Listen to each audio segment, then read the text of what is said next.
बुद्ध ने राजसी ठाट-बाट छोड़कर संन्यास ले लिया था। वे अपने शिष्यों के साथ नगर नगर और गांव-गांव घूमकर लोगों को धर्म का उपदेश देते थे। एक दिन महात्मा बुद्ध उपदेश देने के लिए मगध देश के किसी गांव में पहुंचे। उस गांव का मुखिया क्रोधी, तानाशाह और रूढ़िवादी विचारों का व्यक्ति था। वह अपने आप को काली माँ का भक्त बताकर मांस मदिरा का सेवन किया करता था, निरीह जानवरों की बलि चढ़ाता तथा अहिंसा ही परम धर्म है वाला उपदेश उसे तनिक भी नहीं भाता था। जब उसे गांव में बुद्ध के आने की खबर मिली तो उसने बुद्ध के वहां पहुंचने से पहले ही गांव में घोषणा करवा दी कि एक पाखंडी सन्यासी अपने कुछ शिष्यों के साथ गांव में धर्म का उपदेश देने के बहाने लोगों को मूर्ख बनाकर ठगने आ रहा है। इसीलिए कोई भी ग्रामवासी उसके उपदेश को न सुने, ना ही उसे दान अथवा भिक्षा दे। जो व्यक्ति आदेश का पालन नहीं करेगा उसे दंडित किया जाएगा। महात्मा बुद्ध जब गांव में पहुंचे तो वहां मौत का सा सन्नाटा देखकर स्तब्ध रह गए। सारे ग्रामवासियों ने घरों के दरवाजे बंद कर रखे थे। कोई भी तथागत के स्वागत के लिए बाहर नहीं आया। महात्मा बुद्ध को किसी ने मुखिया के आदेश की सूचना दे दी। महात्मा बुद्ध अपने शिष्यों को लेकर मुखिया की हवेली पर पहुंचे और भिक्षा के लिए द्वार पर पुकार लगाई। कुछ देर बाद मुखिया स्वयं ही द्वार पर आया और क्रोधित स्वर में बोला, क्यों व्यर्थ ही चिल्ला रहे हो? तुम लोग युवा हो, स्वस्थ हो, हट्टे कट्टे हो, फिर भी भीख मांगकर खाते हुए तुम्हें लज्जा नहीं आती?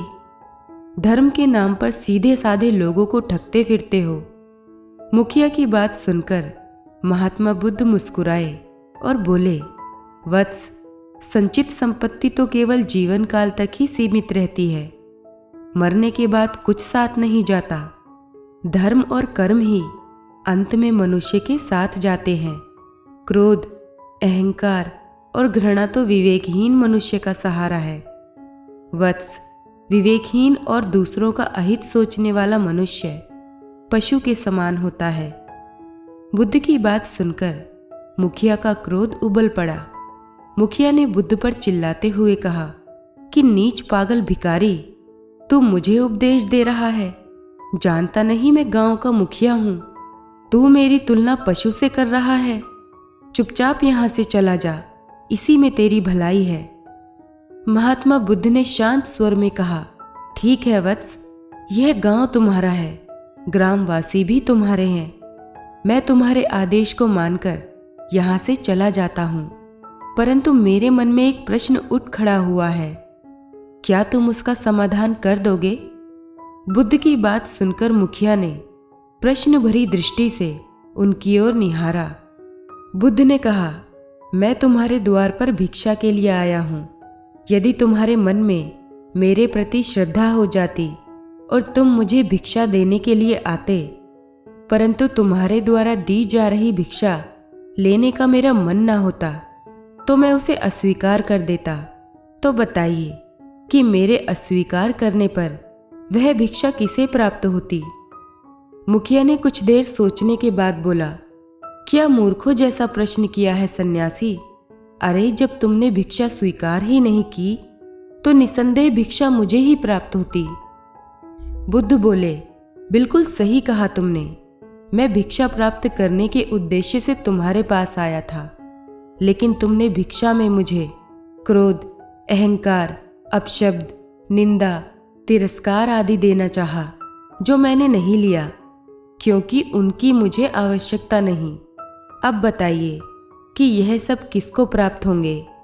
बुद्ध की बात सुनकर मुखिया सोच में पड़ गया।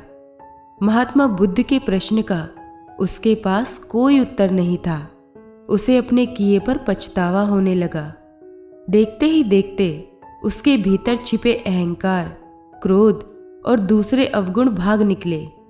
उसके मन में दया, धर्म और प्रेम ने स्थान बना लिया। अपने बुरे व्यवहार के कारण वह बहुत शर्मिंदा हुआ और बुद्ध के चरणों में गिरकर गिड़गिड़ाने लगा।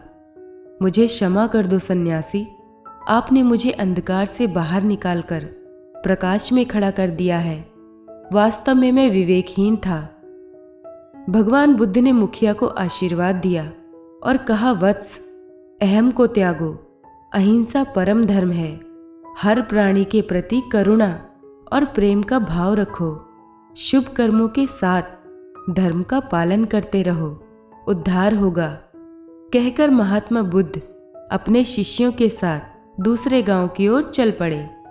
मुखिया हाथ जोड़े ठगा सा चुपचाप खड़ा देखता रह गया। दोस्तों, जीवन में हमें दो तरह के लोग मिलते हैं, एक सकारात्मक और दूसरे नकारात्मक, और इन दोनों ही तरह के लोगों का सामना हमें करना पड़ता है। बुरे लोगों से हमें उनकी बुरी चीज़ें प्राप्त होती हैं, जबकि अच्छे लोगों से हमें अच्छी चीज़ें प्राप्त होती हैं।